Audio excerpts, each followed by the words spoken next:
Good morning, good afternoon, good evening, everyone. Thank you so much for joining us for our Cytobank webinar. My name is Liz Johannesson. I'm the webinar lead here at Cytobank, and we'll be getting started very quickly. We've got an action-packed agenda here and want to make sure that we leave enough time for some Q&A. I'm going to introduce our senior application scientist, Chenjun Zhang. She's going to take us through the webinar. Thanks again for joining us. Chenjun, why don't you take it away? Thanks, Liz. Hello, everyone. Thanks for joining the webinar today. This is Chenjun Zhang, application scientist with Cytobank. We are honored to have our guest speaker, Dr. Adeeb Rahman, with us. His talk is about CITE-seq, a single-cell phenotyping method that recently caught a lot of attention in the field. Dr. Rahman will present his perspective as a cytometrist. But he's not just a cytometrist. He probably has one of the largest CyTOF centers in the US at the Icahn School of Medicine at Mount Sinai, where he's an associate professor and also director of technology development at the Human Immune Monitoring Center. For today's webinar, I will give an overview of Cytobank, focusing on how we can convert non-cytometry data like CITE-seq into FCS format using Cytobank's job feature, and leverage machine learning algorithm for those complex data that are otherwise difficult to visualize and analyze. It will be followed by a live Q&A session with Dr. Adeeb Rahman. You may submit your questions anytime during the talk in the Q&A window. So for those who's not familiar with Cytobank, it is a cloud-based single-cell analysis solution focusing on high-dimensional data. I like to use this as an analogy that a blind man and elephant, that high-dimensional data is difficult to visualize. You probably are familiar with this proverb. It is a story of a group of blind men who have never come across an elephant before and who learn and conceptualize what the elephant is like by touching it. Each blind man feels a different part of the elephant body, but only one part, such as the side or the rope. They then describe the elephant based on their limited experience and their descriptions of the elephant. High-dimensional data is kind of like this elephant. It's enormous amount of information. We need to combine information from all dimensions in order to be confident and make the true discovery that this is indeed an elephant. To achieve this, compared to the traditional manual gating with low parameter data, we seek help from machine learning algorithm for high-dimensional data. The cloud-based Cytobank platform is designed to meet that demand. We have a structured data management where you can organize and archive your data securely. You can access your data from any web-enabled device. All experiments are automatically backed up on the Amazon AWS server. With this design, you can easily share and collaborate with your colleagues around the globe without the need to download and upload the data. Within Cytobank, we have implemented many popular machine learning algorithms like VISNI, A-dimension reduction algorithm, SPADE, and FlowSum. Both are clustering tools, such as a powerful statistical comparison algorithm. You can employ those cloud compute resources to replace the local computing for those very compute-intensive algorithms to free up your computer for other jobs. We have made it very easy for biologists. It's very user-friendly, where biologists can just perform analysis from the browser without prior knowledge of R or any other coding languages. Other than that, we also provide informatic consulting service, where we help clients to analyze their data, whether it's building a new analysis pipeline or any customized work. Please get in touch with us if you are interested in this. So Cytobank provide a whole suite of data analysis tools. We see data analysis as a pipeline workflow, where the first step will be data pre-processing, which includes compensation if needed, scale transformation, pre-gating to get high quality single live cells. After that, you can either do clustering or dimension reduction with the algorithm like Visney or Spade and Folsom. As it is cloud-based, you can run multiple analyses simultaneously. There are many other benefits associated with cloud computing, and I will talk in more detail in the next slide. There are also many unique tools you can use in Cytobank. You can visualize the data with heat map to show multiple channels on many subsets or with different conditions.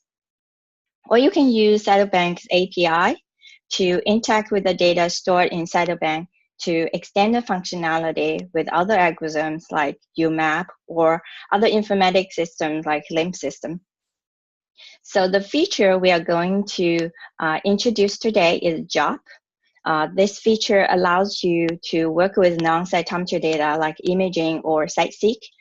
Basically, it can convert any numeric spreadsheet to FS format. And once it's in FS format, we can use all the tools available here for downstream analysis. As we mentioned earlier, that there are many benefits associated with cloud-based compute. First of all, you can run multiple analyses simultaneously on the cloud to optimize the setting. As the increased number of events and the complexity of the data sets we have nowadays, often it takes hours and even days to finish a Visney run. With this feature, you can easily optimize the setting with parallel runs without long wait. So here, example showing how the perplexity setting can affect the Visney map resolution. We also have the capacity to include multiple files in the same run and achieve similar Visney island for each sample. Because Visney is a stochastic algorithm, there's randomness associated with it. If you run samples separately, it will generate a map with each island at slightly different position and make it difficult to compare between samples. And running the samples concurrently, that really make it easy for file-by-file analysis. And another obvious gain to use cloud compute, of course, is to free up your local computer. With those machine learning algorithms, they require lots of computing resource. I've tried to run 1 million events with Visney on my MacBook. It took up 400% of my CPU and 8 GB of my memory for 8 hours. So you can imagine how relieved I was when the analysis was finally done. But with Cytobank, it will be just simply sending the request to the cloud and wait for the email notification once analysis is done. And event-wise, with Visney currently, we can run up to 2 million events and 8 million events for Folsom on our enterprise sites, which has its own private server and dedicated compute. The cap is slightly lower on the premium side. And most importantly, you can build analysis pipeline that you can combine multiple algorithms. Here I show the workflow to build the pipeline within Cytobank. First of all, of course, is your experiment setup. And then after the data acquisition, you will do data QC and clean up to get those single live events. After that, you may use Visney to do the exploratory data analysis. The next step will be applying either clustering algorithm like Spade and Folsom on those Visney data that has the T-SNE1 and T-SNE2 channel, or we can use stitches for group comparison. After that, we can start to visualize those by overlay the clusters on the Visney map. Since now the generated data has those two channels, we can visualize using the Visney map. So this is a very, Cytobank make it very easy to use this workflow. Now, I'd like to go back to the JOP feature, which we're going to focus on today. What is JOP? JOP in Cytobank allows you to upload and convert non-cytometry data into FCS format. It takes either comma separate or semicolon separate CSV files or tab delimited text files. So once you have that files, you may upload to Cytobank as the same way as you may upload FCS file. You will see this window come up once you drop your data in. It will show you the name of your file, the size and type. Make sure this checkbox is checked to convert all CSV file to FCS. So once the data is converted to FCS file, you will be able to use the tools available in Cytobank, for the ones we mentioned earlier, like Visney, Spade, and FlowSum for further analysis, applying to your other single cell data type, like CITE-seq we are talking about today. So you will see the CITE-seq data looks quite similar to your cytometry data. And you may apply, here's a Visney map applying to this single cells over here. You'll see all the populations on the Visney map, and this data is provided by Dr. Adeeb, and you will see more from his presentation in a moment. So JOB has many applications and it can be used for many data types.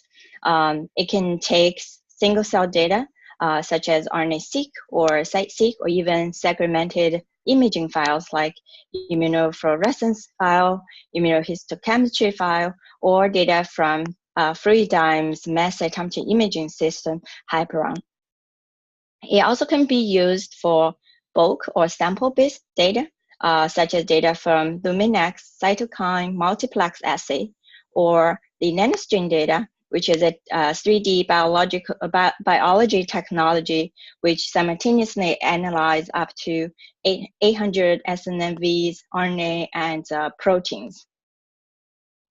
So we can use it to analyze, other data type like clinical outcomes, like 5-year survival stats for cancer patients, and next generation sequencing. So there are a lot of data types you can use for JOB. We can even jump out of the box to apply the JOB to usage stats or even marketing data. And so basically it takes any spreadsheet that meet the JOB requirement.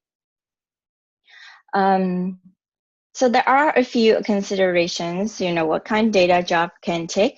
Currently, Cytobank supports 818 channels. That's for enterprise user. If you're on a premium server, it's 100 channels. And most likely it will not be enough for those kind of data analysis. So you may consider to upgrade in that case. And for data sets that has a larger number of columns than this, you may use, pare down the number of columns by filtering on variance, or you may run the PCA first to select the most appropriate channels. Another consideration is that Visney if you want to run Visney, it requires at least 60 events. The events here could be cells, samples, or patients. If you're running samples with only 50 patients, you will not able to use Visney. However, you will still be able to use all the gating and the plotting functions inside the bank. For channels, as we said, you can take the channel names for the first row in JOB. We have a recommendation, you can name them with their source. You can distinguish between annotation channels or data channel. Like for Adeeb's case, he used gene parameter, GEX for his gene parameter, ADT for antibody parameter, and derived parameter using DER to distinguish between different data channels. And for the annotation, of course, you need to replace any with numeric numbers. Say, the healthy donors will be number 1, and the AML patient will be number 2, things like that. So everything needs to be numeric for the JOB to take your data. So that's my brief introduction of Cytobank and its job feature. If you have any question, I would be happy to take it during the Q&A session. Now I would like to turn the screen for Dr. Rahman's presentation.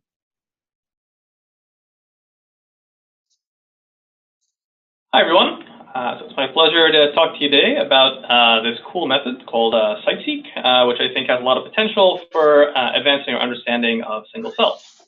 I'm really going to be coming at this from the perspective of a cytometrist and someone who's been using Cytobank for a bunch of more conventional cytometry analyses in the past. So before starting, I just wanted to give a bit overview of who I am and where our background is. So I am the Director of Technology for an entity called the Human Immune Monitoring Center at Mount Sinai. And so our goal is really to take a bunch of cutting-edge platforms and deep technical, scientific, and computational expertise in these platforms and bring that to bear on a whole host of sort of interesting patient cohorts that we have access to here at the hospital. And in applying all of these cutting-edge technology platforms, one of the things that we're always striving to do is balancing the development of these innovative assays with sort of standardization and benchmarking for sort of reproducibility and data quality. And that's something that I hope will become apparent in some of the slides that I showed. And so it's very common that we have investigators and customers who come to us and essentially they say, we want to study single cells in some sort of biological specimen. And so the question that we typically have in deciding how to guide that study is, so do you want to study proteins, in which case we might do a flow cytometry study? Do you want to study a lot of proteins, in which case we might do a mass cytometry study? Or do you want to study RNA, in which case single-cell sequencing is sort of our modality of choice there. And each of these platforms has their relative strengths and weaknesses. In the case of single-cell sequencing, I think the real strengths are that it really is super high-dimensional single-cell profiling. They're getting hundreds of thousands of genes per cell. And it's also nice that it's unbiased profiling. So unlike flow cytometry and CyTOF, where your insights essentially are being driven by the antibody panel that you choose, in the case of single-cell sequencing, it's really the transcripts that are present in your sample that are going to be driving your insights. But unfortunately, these strengths do come at some cost. So the first is, in fact, literally cost. So there is the high cost of single-cell sequencing. And two considerations there are sort of the cost per cell, as well as the overall cost to run a given sample. Generally speaking, these platforms are capturing relatively limited numbers of cells, while flow and CyTOF analyses can easily look at hundreds of thousands to millions of cells in an individual sample. Typically, with single-cell-seq, we're only looking at a few thousand, and maybe tens of thousands of cells for a sample. There are issues with potential issues with doublets, because the platforms essentially are, at least with the microfluidic platforms, are kind of stochastic loading. The more cells you try and run through a sample, the greater the likelihood you're going to get cell-cell doublets, which can confound your data analysis. There's also high levels of gene dropout. So what that means is there is some likelihood that because you're not measuring every gene in every individual cell, it is possible that certain cells are going to have genes you're simply not going to be able to detect because of technical reasons. And lastly, you're only profiling RNA transcript. And generally speaking, when we're doing single-cell sequencing, we're really hoping that RNA is providing us some sort of effective surrogate of protein expression. But fundamentally, they are different modalities, and that's not always going to be the case. And so last year, there were two papers that came out that proposed this new modality of combining single-cell protein and RNA detection in a single assay. And so the way that these approaches work is you have an antibody that's conjugated to an oligonucleotide sequence. And much like with flow cytometry, we're using a fluorochrome to read out the antibody, and by CyTOF, we're using a metal isotope to read out the antibody. Here, we have this unique antibody barcode that serves as essentially a surrogate for the antibody itself. And this antibody has a poly A tail on the end of it. And so how this works then is you can take a pool of samples, you can label them with these antibodies. Those labeled cells can then be put into a standard microfluidic platform, such as the 10x platform, which is what we use. They get co-encapsulated. So now you have a single cell that's encapsulated in a droplet with this capture bead. The capture bead has a whole bunch of poly-DT capture sites on it. When this cell lyses in the droplet, you now have the native polyadenylated mRNA from the cell itself. And now you have this polyadenylated oligo from the antibody, which is almost sort of a pseudo-RNA, so to speak. And both of these end up getting captured on the same capture sites on the bead. And what we can now do is take the product from this reaction and do two parallel streams of processing, where we will process the cDNA from the cell to generate our gene expression library. And in parallel, we can process the mRNA-directed antibodies to have a separate library. And by doing this, because all of these essentially UMIs are linked by the same cell-associated barcode, we can relate the two products together. And just one note in terms of sort of nomenclature and all of this. So I'm going to be calling this CITE-seq throughout this talk, which is cellular indexing of transcriptomes and epitopes by sequencing, the term coined by the New York Genome Center in their Nature Methods paper. In parallel with this, there was another paper that coined the term REAP-seq for RNA expression and protein sequencing. There's also some commercial companies in the space now. So BioLegend has commercial antibodies that are formulated in this way, which they're referring to as TotalSeq. And there's a few flavors of those, A, B, and C, which we can maybe get into in the Q&A. And lastly, 10x Genomics is also launching commercial solutions around this whole concept now, which they're terming feature barcoding. So for all intents and purposes, I mean, there are specific nuances in how these differ, but I'm going to be kind of lumping all these terms together under the umbrella term of CITE-seq, just because kind of I like that term the best. So this is how we go about our CITE-seq data processing. We've got our gene expression pipeline, which essentially is largely leveraging the existing cell ranger pipeline. We use cell ranger make FASTQ to generate our FASTQ files. We use cell ranger count to generate our cell barcode and gene matrix sort of counts. In parallel, we use the Illumina BCL2 to FASTQ to generate FASTQ files that we then run a CITE-seq count script on. This is adapted from the New York Genome Center, which then gives us our cell barcode and ADT matrices. And the important point here is that the cell barcodes for both of these matrices are aligned. So we can now do subsequent processing to essentially merge these two matrices into a single combined matrix of antibody and gene expression, which again are aligned by the same cell barcodes. And one thing to note is, given that this is sort of multimodal data, I think it's important to kind of be transparent and clear about what data are being presented, which kind of helps communicate what's happening and also helps to sort of organize and filter things inside a bank. So to do this, our standard convention is that any sort of gene expression-based parameters, we use GEX as a precursor for the name. Antibody parameters, we use ADT.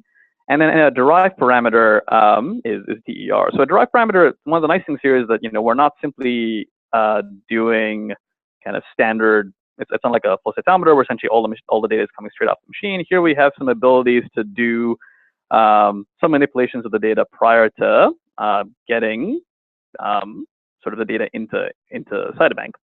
And so in order to do this, we have things like, for example, DER GEX UMI sum. So this is the sum of all the GEX UMIs across all the different genes. So that's kind of a useful data parameter for filtering, as you'll see later.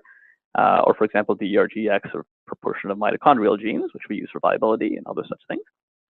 So essentially, we generate this whole combined matrix, and then we upload that onto Drop on Cytobank.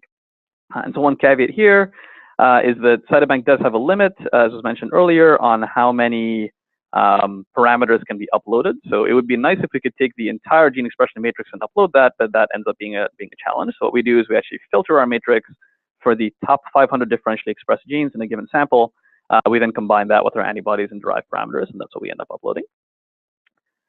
So once the data is inside a bank, we can start to visualize it, much as we would conventional flow cytometry data. So just to show a comparison here, this is what CyTOF data looks like in Cytobank, where I've just gated on some CD4 T cells, CD4 versus CD3. Here is the analogous data when you first upload it from the cell ranger count script, and it doesn't look that great, but it's nothing alarming. It turns out we just need to do a basic data transformation. So we actually are using the same arc-signage transformation that we're using for CyTOF data, with a cofactor 5, which seems to scale quite well for CITE-seq data. You'll notice that there is sort of this picket fencing effect in the lower values. And so that's just because the values that are being recorded here are all integer values. So unlike flow cytometry, where you have some noise in your measurements, the integer values are essentially going to give you this sort of effect. And this is actually the same problem that we have with raw CyTOF data. And so we actually apply the same trick that we do there, which is to randomize it. And by this, what we're doing is we're actually adding random noise to every integer value in the range of -0.5 to +0.5. So we're never really, we're not making sort of a huge impact on the data. But what this does do essentially is effectively add decimal places that end up smoothing, at least visually smoothing out those effects, which some people like looking at a bit more. So having done this, we can now actually gate on populations, much as we would with CyTOF, and things start to look pretty well aligned here.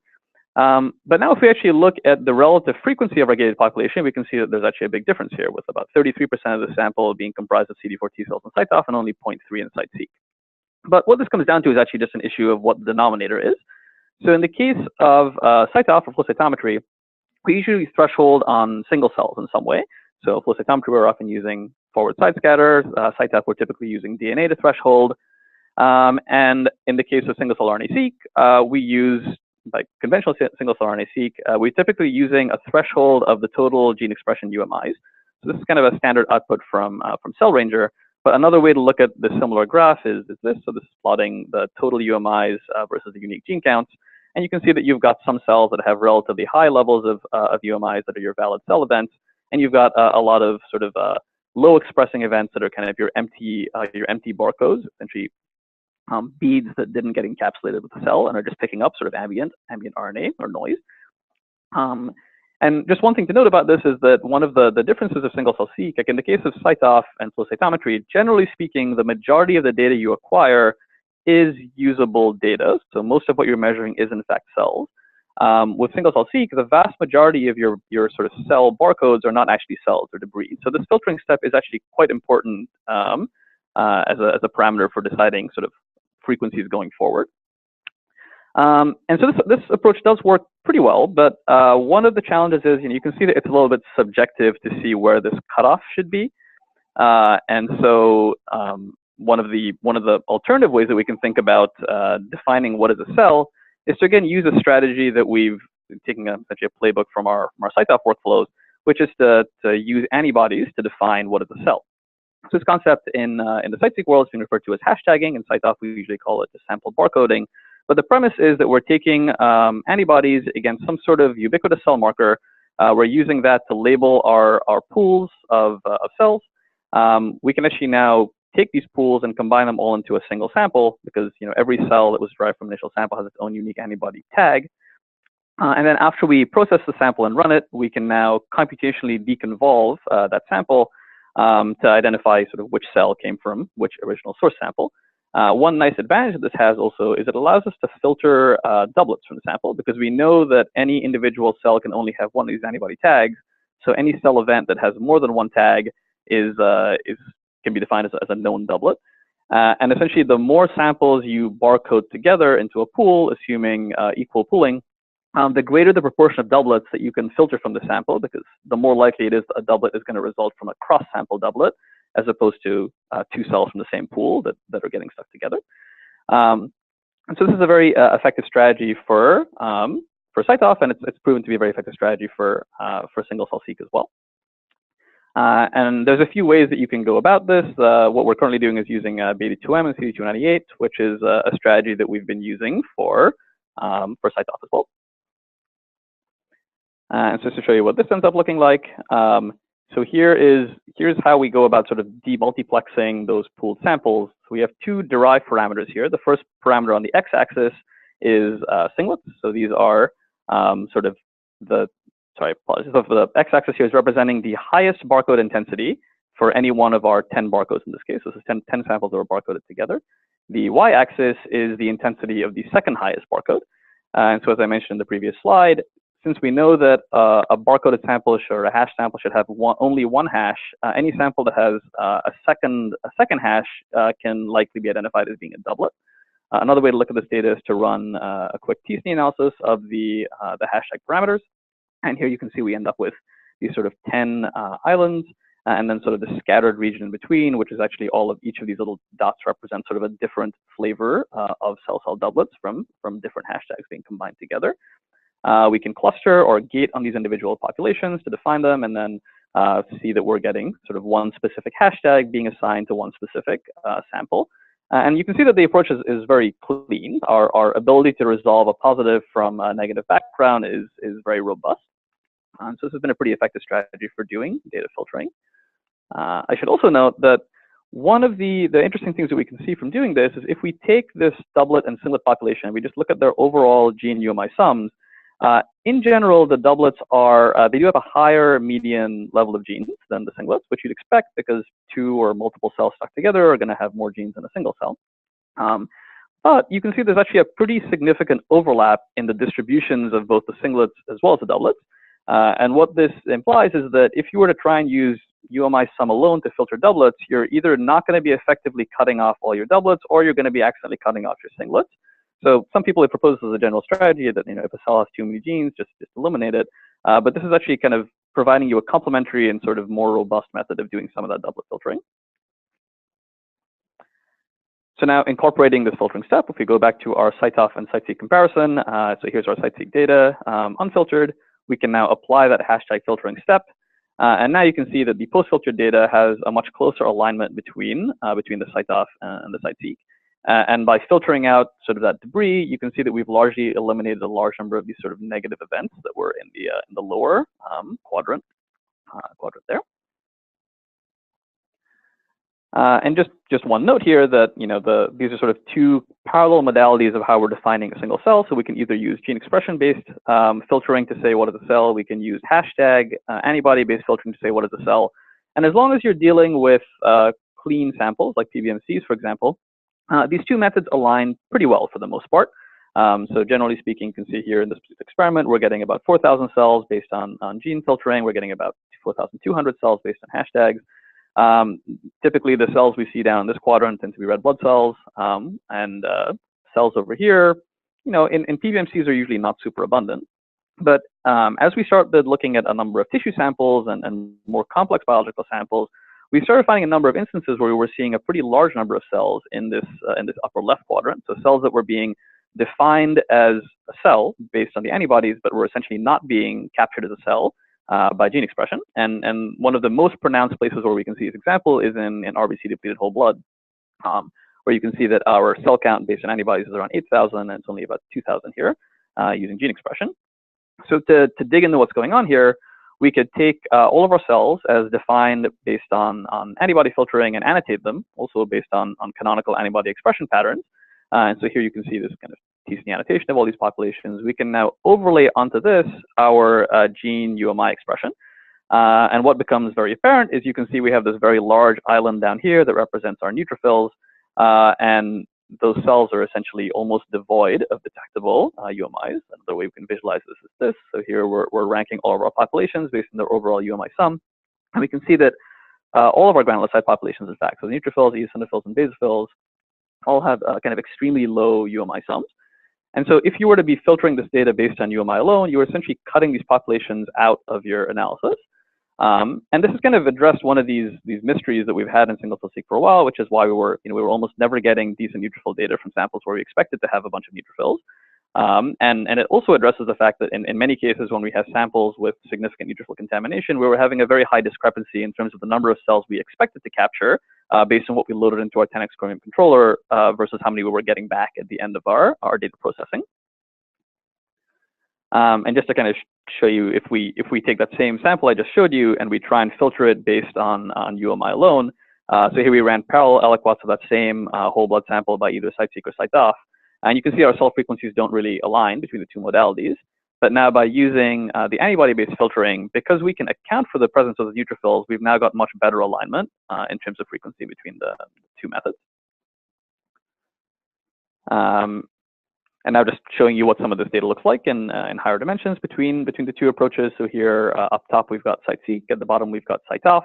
I'll note that the data are actually scaled and presented on the same axes. So there's sort of no unusual normalization or anything going on here. This is essentially our straight count scripts, just being presented with the oxygenase transformation. And overall, you can see that things look quite similar between the two methods, and the frequency of cells that we're finding between two methods are also very well aligned, even going down to pretty rare populations like plasmablasts, for example, or transitional B cells.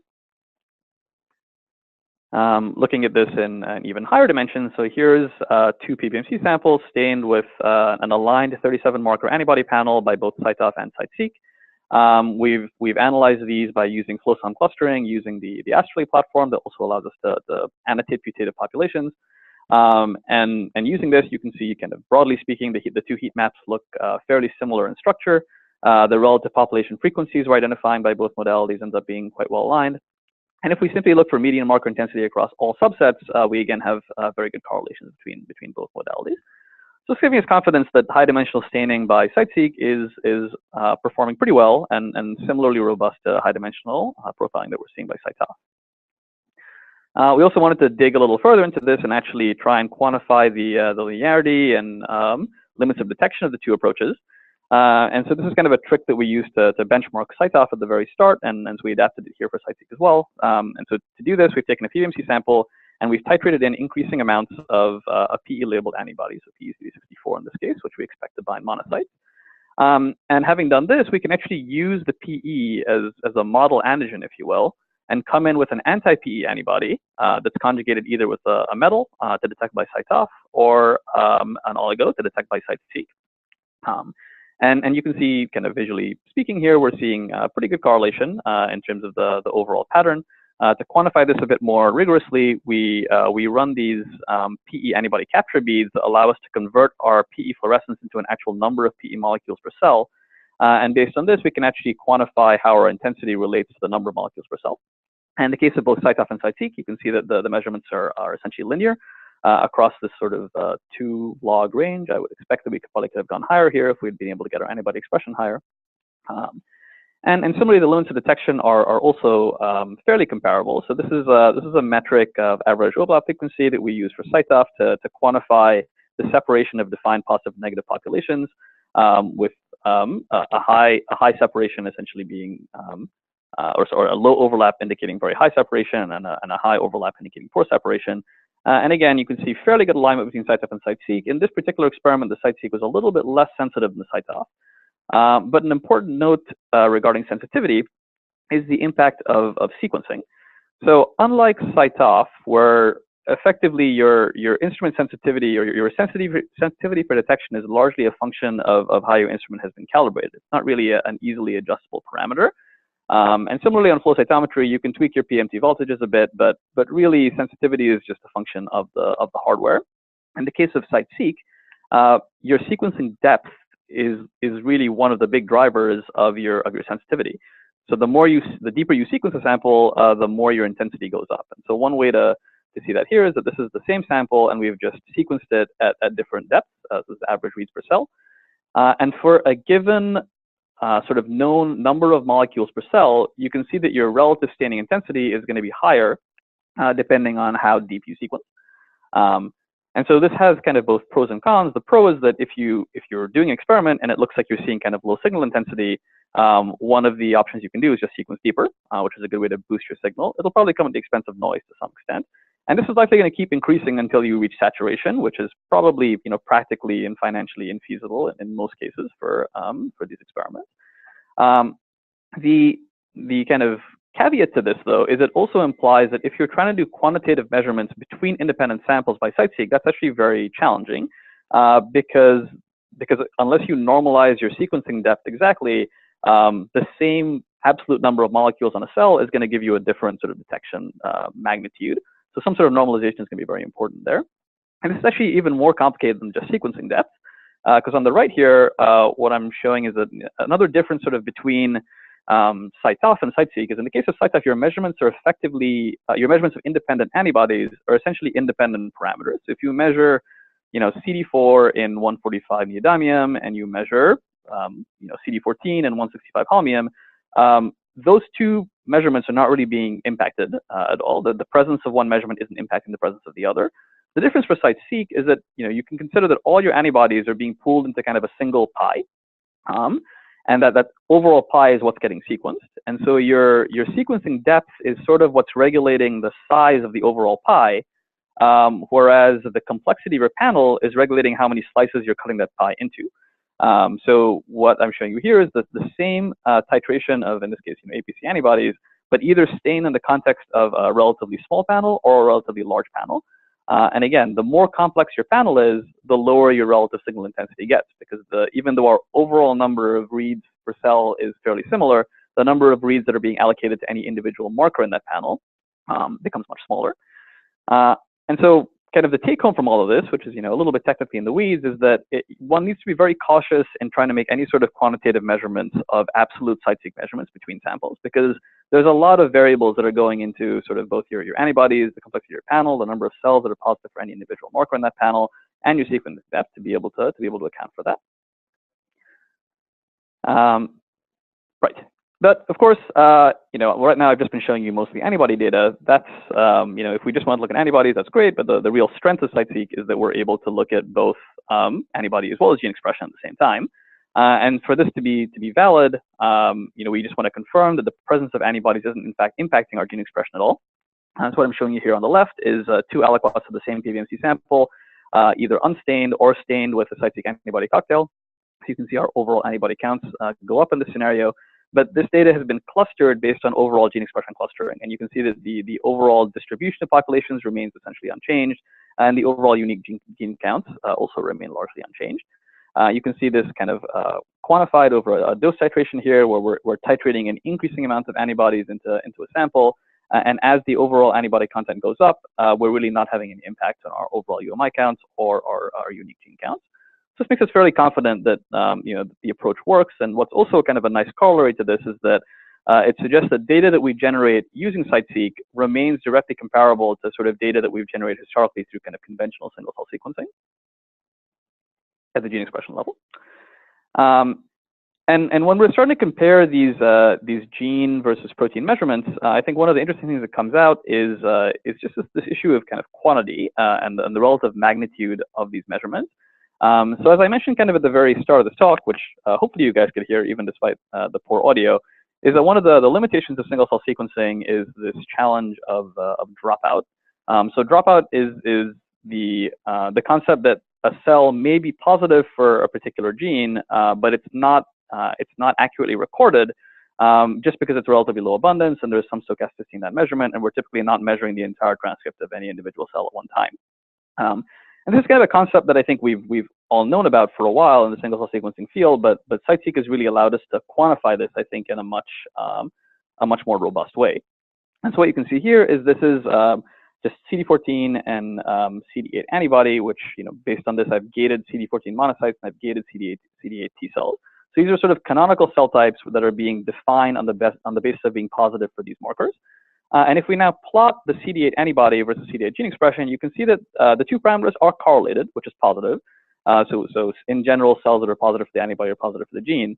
But you'll notice on the y-axis here, if you can see the numbers, our positive antibody counts are up in the range of about 1,000, whereas our positive cell counts are in the single-digit measurements here. And so what that also means is that a pretty large proportion of the cells that we know are positive for the antibody have no detectable gene expressions. That's the cells that are kind of in this first column over here. You can see the same analysis done for CD14 here on the right, where again the parameters are correlated. Cells that are positive for CD14 seem to, in general, be positive for CD14 gene. But once again, there's a significant number of cells on the axis here, which represent cells that are known to be positive based on antibody, but have no detectable gene expression. And so if we repeat this analysis for a whole bunch of markers in the panel, you can see this is largely antibody dependent, and there's some markers, so for example CD161, where they're very well correlated. So almost all the cells that are defined as being positive for CD161 are also positive for the gene. But in blue, what you're seeing are cells that are being defined as positive based on antibody, but have no detectable gene expression. And in the case of some of the markers all the way over here on the right, you can see that this is pretty dramatic. So in the case of CD57, which is a very robust antibody by antibody staining, almost none of the cells that are being detected as being positive are coming up with detectable gene expression.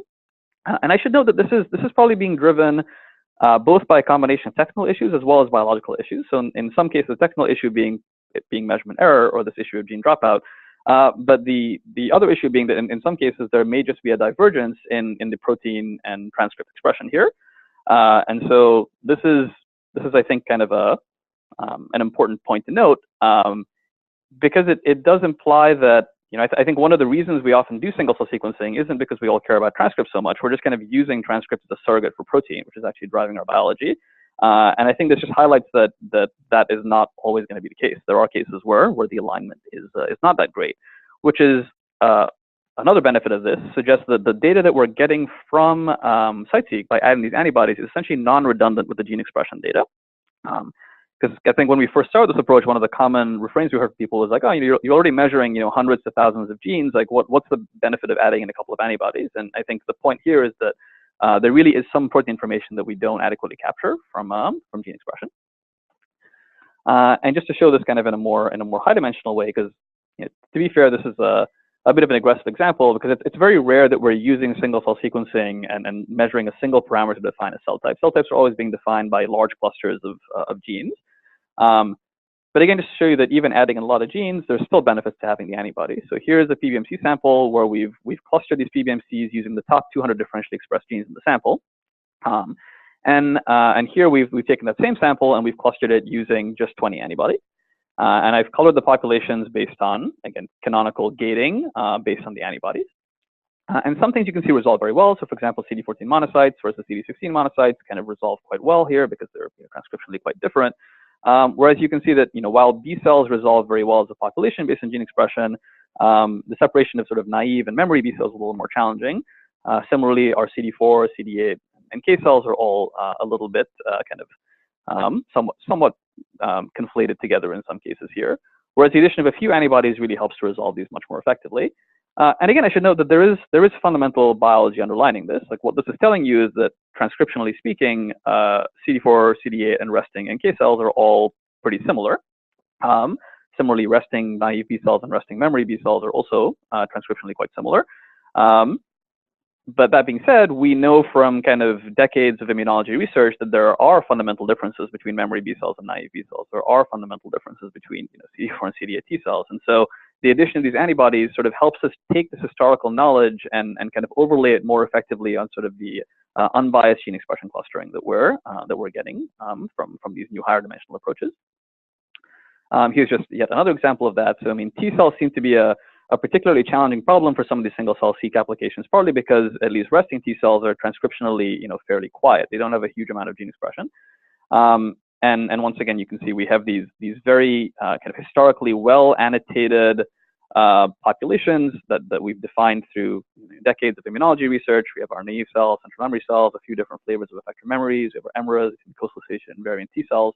And each of these populations has a very sort of distinct antibody profile, just using these 6 antibodies, for example.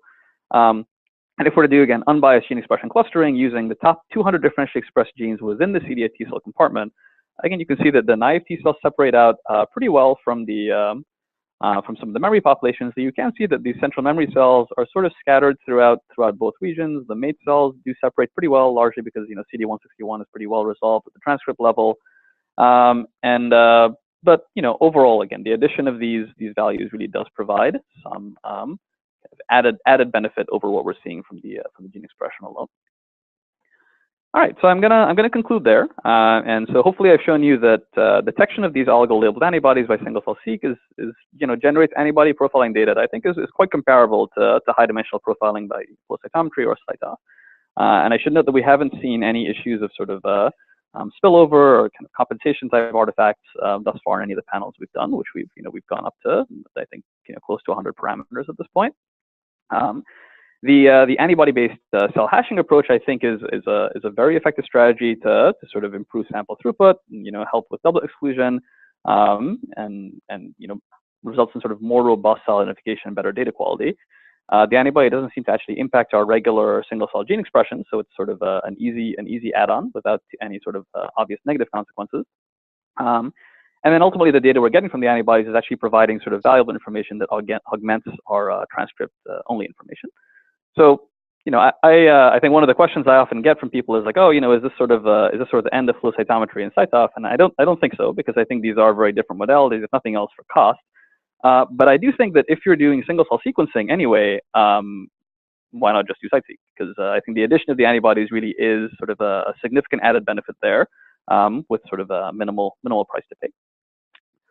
All right, so I'm going to end there. Acknowledge several people. So in particular, Laura Walker and Chrissy Chang, who've really been leading all of the bench work in our single-cell seq and CITEseq R&D. Melanie and Nick, who are our computational team. Melanie's leading a lot of our data processing, and Nick's been doing a lot of our interesting sort of data analysis and visualization. And the rest of the HIMC team, the folks at Neuron Genome Center, Marl and Peter, who are really helpful in helping to get some of our CITEseq experiments off the ground. and Kit and Bertrand from BioLegend, who've really been championing the commercial application of TotalSeq. Right, thank you. Thanks, Adeeb. It was great. And I apologize for the audio issue earlier, and I'm glad that we finally worked it out. Yeah, we will get as many questions as possible. And if there's any questions that we couldn't get it to it by the webinar today, we will get back to you personally afterwards. And also the recording of the video will be sent out after the webinar. So Adeeb, actually, I'm curious about one question, that how easy it is for a biologist or cytometrist to repeat the workflow you just described here. What part of the work that will involve data scientists or about information's help? So I think it's fairly approachable. I mean, that is a nice aspect of Cytobank. I mean, I do think that there's enough content in the gene expression data that having a bioinformatician is I think often helpful to have as a sort of a corollary to this. And also in terms of running some of the processing pipelines, they're not super complicated, but at least in my case, as someone who's much more used to doing data analysis by kind of conventional kind of GUI based interfaces, I think it's helpful to have some computational help. Great, thank you. Another question from Jennifer is about, it's for Cytobank. It asks, can Cytobank analyze single cell ATAC-seq data? So actually, I would take this one.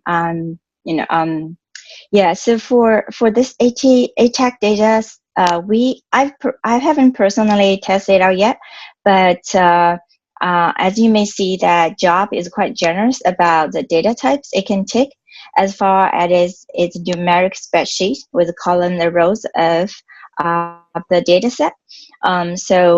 I think our service team will be happy to offer a consultation on those data type if you are interested. So we will be in touch if you would like to have a follow-up on that. Adeeb, do you have any experience yourself about the ATAC? with ATAC-seq? Not that we run in Cytobank, but I would agree with you. There's no explicit reason why you shouldn't be able to do it. Drop should be able to handle it. Yeah, sounds great. Let's see, what other question we have so far? I got a couple questions regard to the antibody staining. So one question about if it's only applied to surface, and what another second question is, what's the workflow if you can do intracellular staining? Yeah, so as of now, CITESeq is limited to the cell surface.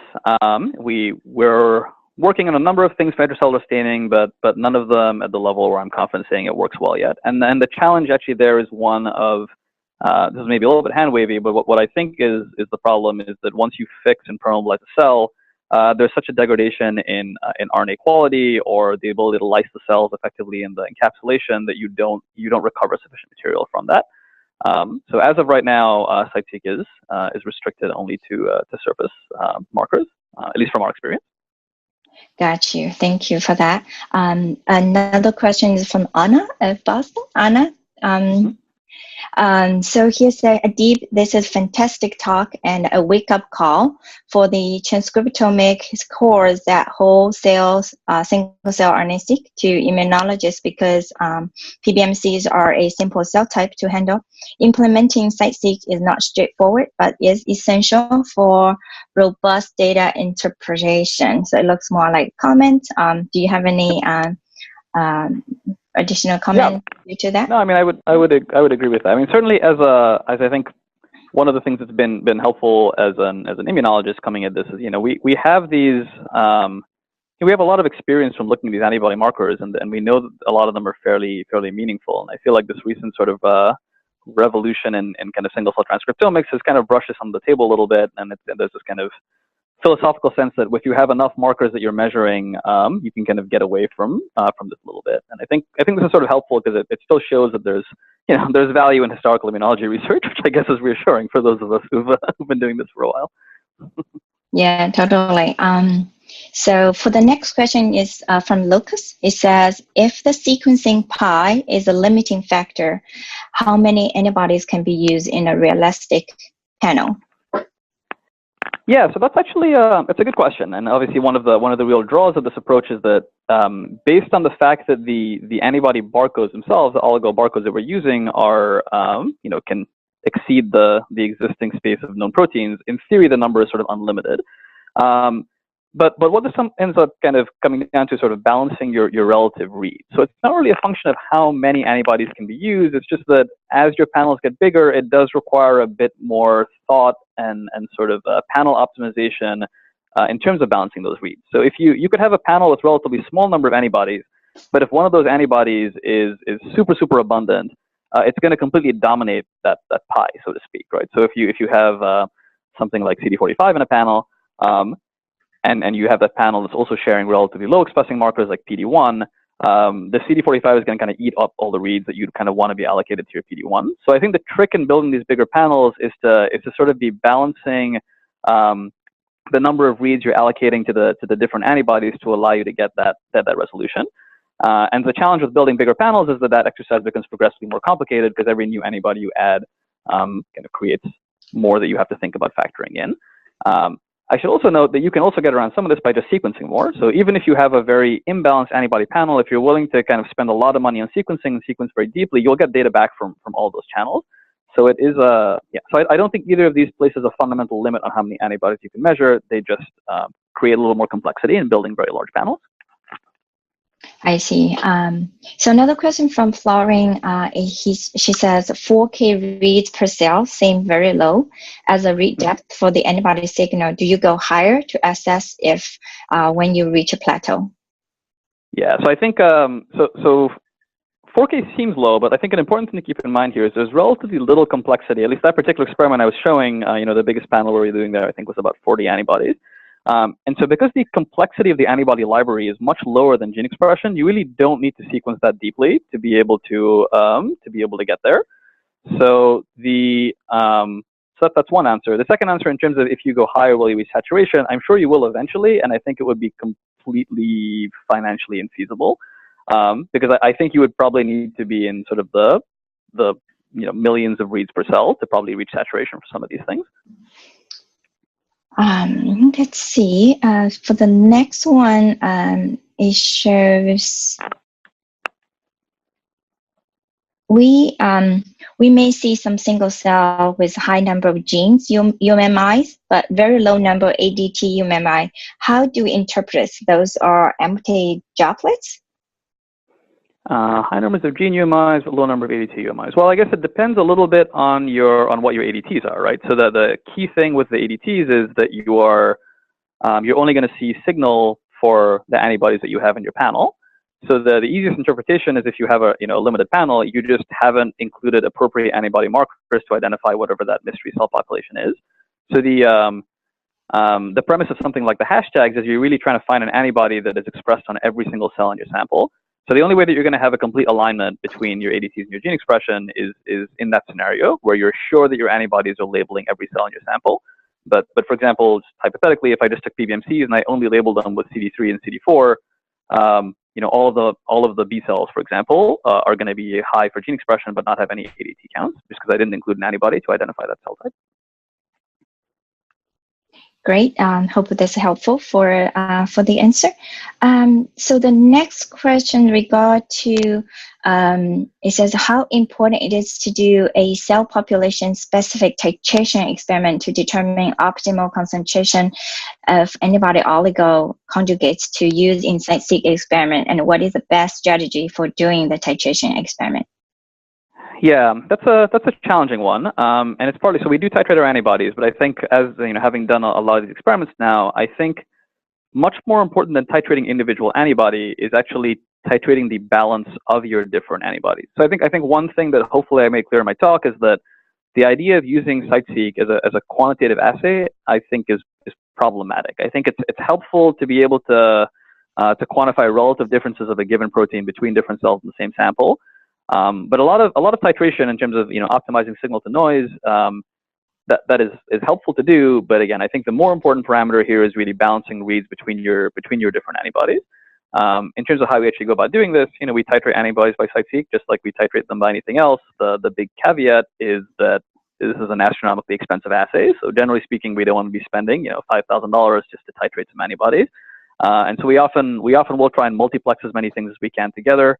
If we are titrating individual antibodies, we'll often do that by flow cytometry first, using a fluorochrome conjugated oligo-DT. But I actually think that the titration issue for CITEseq in terms of optimizing signal to noise is perhaps not as important as it might be in other assays, simply because we're not usually using this to make very quantitative measurements. Got you. Actually, we need to wrapping up due to the time limit. I will take the last question. So for any other question, we will follow up after this. So the last question, any specific media required for preparing our cells, and how many cells need for good single cell sequencing? So media, not really. I mean, obviously you want to keep your cells viable and happy. We tend to use a pretty standard kind of CyTOF fax buffer type media, which we're usually just using PBS with 0.2% BSA and some UDTA in it.